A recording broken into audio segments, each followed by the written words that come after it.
Chers frères, chères sœurs, chers amis, Assalamu alaikum wa rahmatullahi wa barakatuh. Je voudrais continuer sur l'un des points les plus importants que nous avons en islam, c'est sur la morale et l'éthique en islam. Et j'étais en train de discuter sur la prière et l'importance de la prière du point de vue du akhlaq, du point de vue de l'éthique. Et aujourd'hui, Inch'Allah, je vais continuer en parlant un peu plus en détail sur les effets et pourquoi la prière est importante dans le point de vue éthique. Comme j'ai dit la dernière fois, c'est que la prière est un pilier le plus important que nous avons en religion.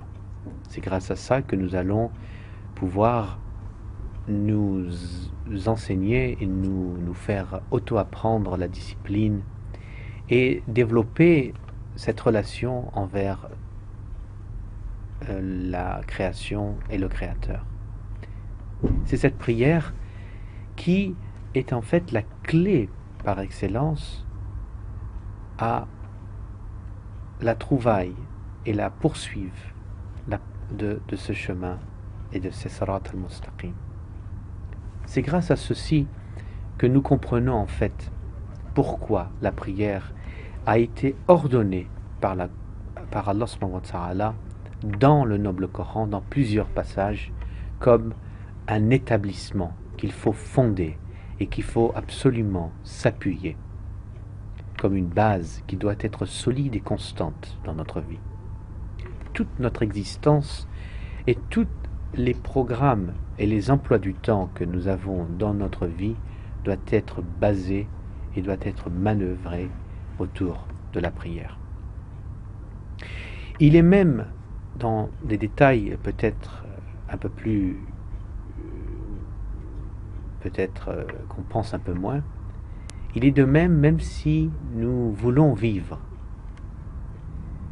nous devons absolument, dans son esprit, s'orienter en direction de la Qibla.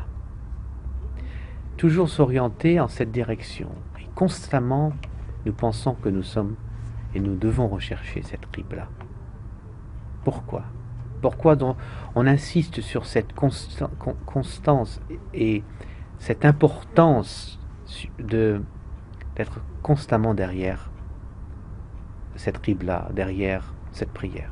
C'est simplement pour nous faire rappeler que Allah est partout, que tout ce que nous faisons dans les choses les plus petites, notre Créateur est là. C'est l'une des raisons. Mais évidemment, c'est pour également nous rendre constamment conscients que cette prière, c'est la chose qui nous fait vivre. C'est notre eau, c'est notre nourriture. C'est pas une nourriture matérielle, mais c'est une nourriture spirituelle. Et la nourriture spirituelle est même plus importante que la nourriture matérielle. Nous pouvons jeûner, nous pouvons ne manger moins. Mais dans la spiritualité, lorsque cette nourriture est diminuée, notre corps et notre esprit dysfonctionnent d'une manière tragique, qui nous fait même avoir des effets sur notre personnalité, sur notre physique, sur notre façon de se comporter.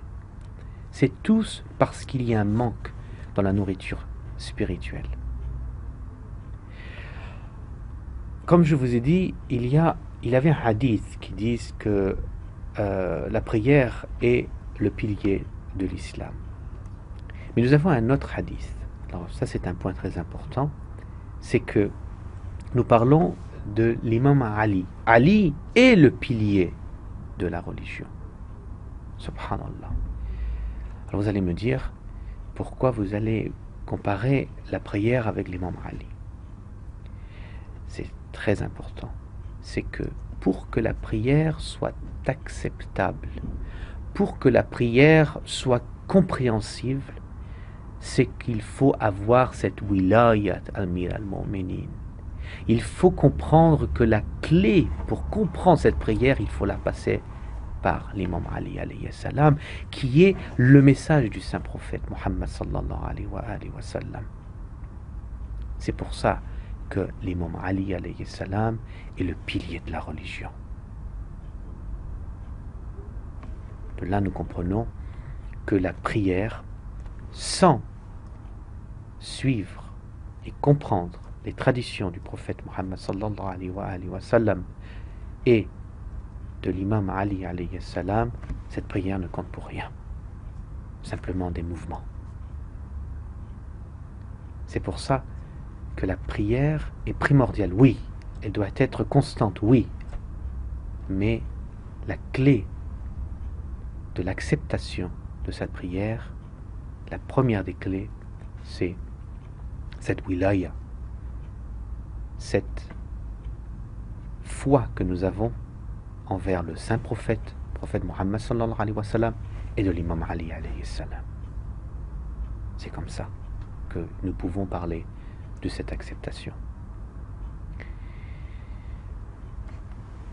Vous pouvez voir que nous avons dans le Coran un doa, ou plusieurs même doa dans des versets, que nous pouvons l'utiliser. C'est en fait demander à Allah subhanahu wa ta'ala de nous aider à nous trouver le bon chemin, de nous aider à comprendre notre existence, de nous aider à avoir un bien-être, une paix intérieure. L'être humain cherche la paix, mais la paix se trouve dans le cœur. Mais le cœur doit être rempli d'amour envers Allah subhanahu wa ta'ala à travers l'imam Ali alayhi salam, à travers le prophète Muhammad sallallahu alayhi wa sallam. Et toute personne qui sont contre l'imam Ali alayhi salam, toute personne qui se dit même musulman ou pas, mais qui trouve une animosité envers l'imam Ali, il y a un problème avec lui-même, il y a un problème avec sa relation envers lui et Allah subhanahu wa ta'ala.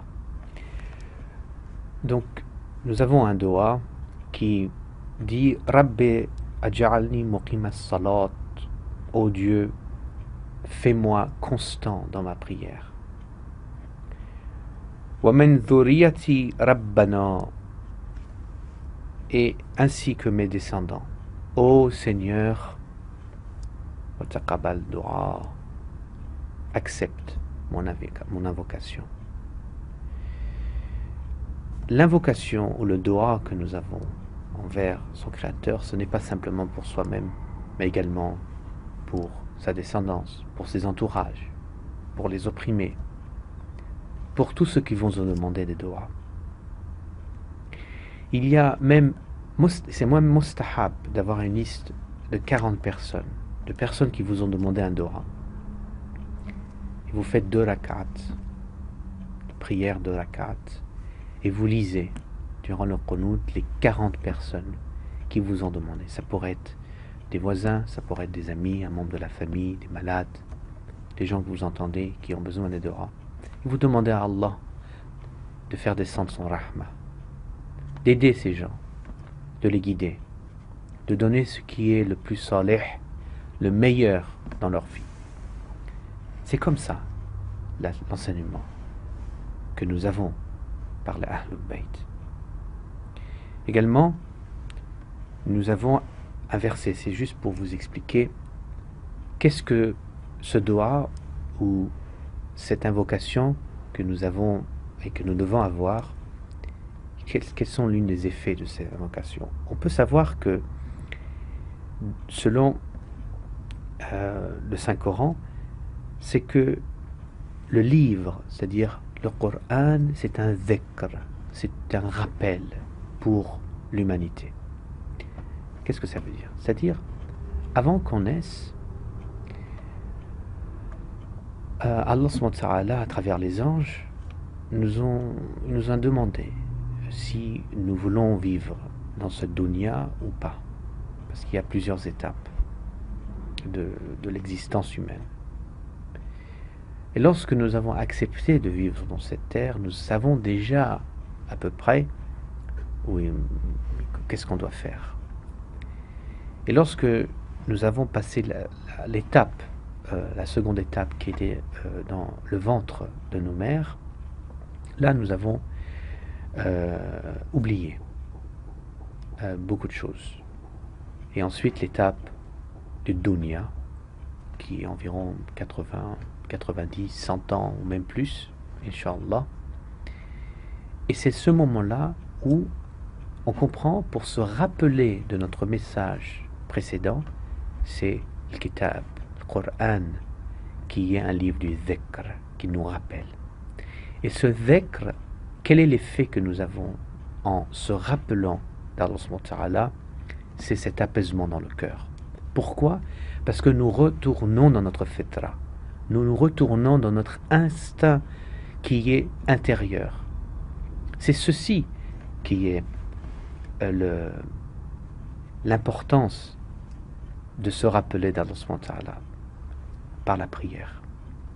Donc lorsque nous parlons de pourquoi il est important de prier, l'une des raisons c'est parce que il faut être constamment dans ce dhikr et dans ce rappel d'Allah subhanahu wa ta'ala.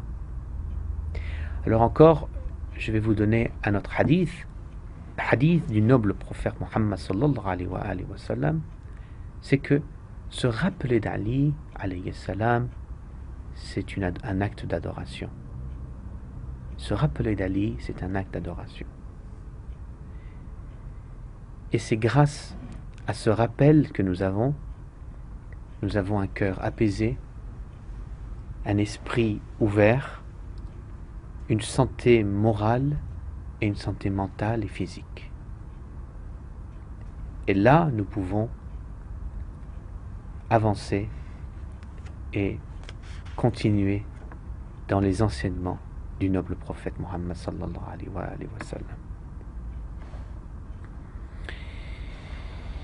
Alors, il faut que je vous dise que lorsqu'on fait la salat ou lorsqu'on prie à Allah subhanahu wa ta'ala, ça ne veut pas dire que ce n'est forcément pour mendier pour les problèmes que nous avons dans ce monde temporaire. Ce n'est pas simplement un moment où on demande à Allah subhanahu wa ta'ala ce qu'on veut exactement. C'est quelque chose qui doit être performé ou accompli comme un acte non seulement essentiel dans la vie humaine, mais comme un acte pour préparer notre âme dans l'autre monde. Mais c'est sûr que même si plusieurs fois on essaye d'insister et demander à Allah subhanahu wa ta'ala de pouvoir prier, par la prière, de pouvoir nous accorder ce qu'on veut matériellement ou même spirituellement, et souvent nous pouvons penser que pourquoi Allah ne nous répond pas, pourquoi il y a du temps où la réponse n'est pas ce que j'attendais. Alors il y a plusieurs réponses dans ça. Ce que je peux vous dire aujourd'hui, c'est que très brièvement, Inch'Allah nous en allons parler dans d'autres épisodes, mais nos attentes ne sont pas forcément bien pour nous-mêmes. C'est-à-dire, ce n'est pas parce que nous voulons une chose qu'il est forcément bien pour notre existence. C'est pour ça que ce qu'on demande à Allah subhanahu wa ta'ala, il faut toujours ajouter, si c'est bien ou si c'est bien pour nous, si c'est salih ou si c'est salah, il faut absolument qu'Allah, qu'on puisse l'adorer et qu'on lui demande. Mais s'il n'y a pas de bienfait, alors on demande à Allah, s'il vous plaît, faites tout pour que je puisse ne pas avoir la chose que je veux. Donc la base, c'est pas forcément ce que nous voulons, mais ce qui est bien pour nous.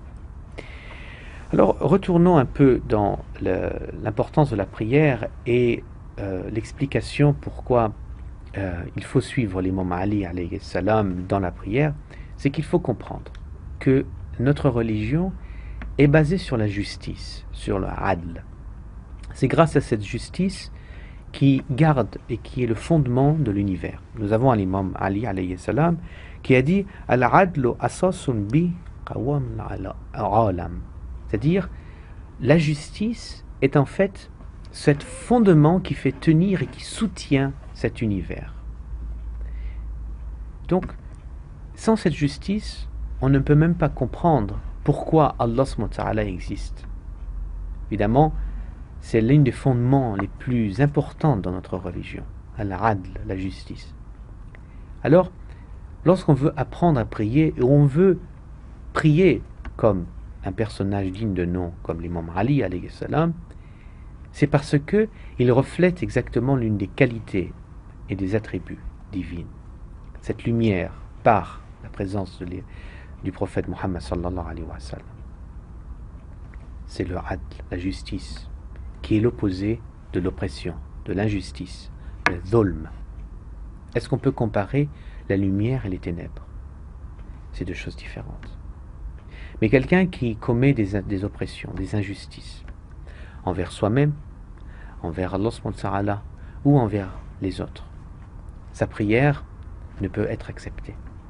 Sa prière ne doit même pas être considérée comme une salat, comme une prière. Alors il y a beaucoup de questions qui vont se remettre en cause, comme par exemple certains soi-disant compagnons qui ont été autour du noble prophète, qui ont vu le prophète, qui ont vécu avec le prophète, mais qui n'ont pas forcément suivi les enseignements du prophète, parce qu'ils avaient une maladie dans le cœur, cette hypocrisie, ou d'autres maladies comme Hubbul Dunya, l'amour du pouvoir et de ce bas monde, l'amour de pouvoir instaurer son nom un peu partout, et en utilisant les couleurs de la religion.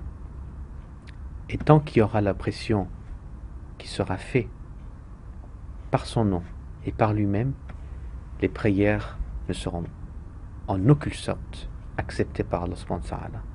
Parce que l'un des plus grands péchés que nous avons, c'est l'association, qui est impardonnable. Et l'une des branches des associations, c'est le zulm, c'est l'oppression. Donc c'est pour ça que, est-ce qu'on peut comparer clairement la prière de l'imam Ali alayhi salam et la prière de Omar ibn Khattab? Est-ce qu'on peut comparer la prière du noble prophète Muhammad sallallahu alayhi wa sallam avec la prière de Abu Lahab? Est-ce qu'on peut comparer la prière de l'imam Hussein alayhi salam avec la prière de Yazid ou de son père même, Muawiyah, s'il priait? Évidemment non. On ne peut pas comparer les ténèbres, la lumière, le jour, la nuit. C'est deux choses différentes. C'est pour ça que lorsque nous parlons qu'il faut accepter la wilaya d'Amir al-Mu'minin, et cette acceptation de cet imama, ce qui est très clair, c'est que pour suivre la ligne et la philosophie du prophète Muhammad sallallahu alayhi wa sallam, il faut absolument passer par les Ahlul Bayt. Et la prière, elle sera donc acceptée, Inch'Allah, ainsi que tous les autres actes d'adoration. Évidemment, les saints imams considèrent l'oppression comme l'un des péchés les plus horribles que nous puissions avoir. Et ils étaient là pour nous enseigner et nous apprendre que nous devons faire de mieux pour éradiquer cette injustice. Le Coran, à plusieurs versets, nous explique l'importance et le danger de cette oppression. Qu'Allah n'aime pas les injustes. Qu'Allah, il maudit les injustes.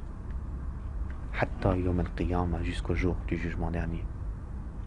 Alors comment peut-on avoir un epsilon d'injustice et d'oppression dans le cœur et penser que notre prière soit acceptée?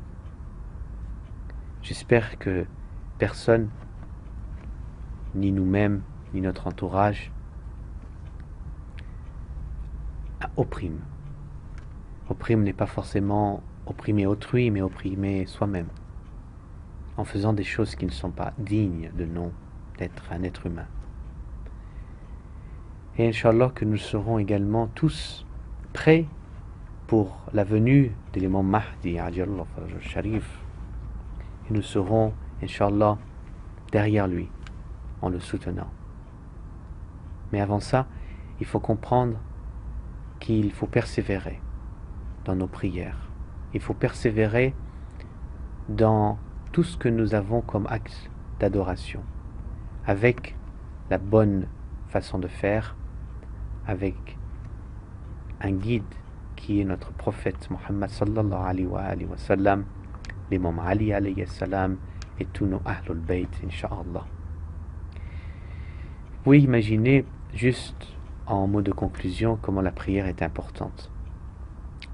Lorsque l'imam Hussein alayhi salam était à Karbala, le jour du Ashura, un de ses compagnons, Abu Thumama Saïdawi, est venu vers lui, a dit « Ya Abu Abdullah, oh Abu Abdullah, c'est l'heure de la prière du Dhuhr. Il faut arrêter de combattre. » Et l'imam Hussein alayhi salam a dit « C'est un très très bon point. Et c'est très bien de nous avoir rappelé que la prière du Dhuhr commence dès maintenant. » Et c'est de là que nous pouvons comprendre l'importance que même dans les moments les plus difficiles de notre vie, les plus cruciaux, il est important de savoir que la prière est la base de toute chose dans l'existence de l'être humain. Sur ce, je vous souhaite le meilleur et je vous demande dua et à très bientôt. Assalamu alaikum wa rahmatullahi wa barakatuh.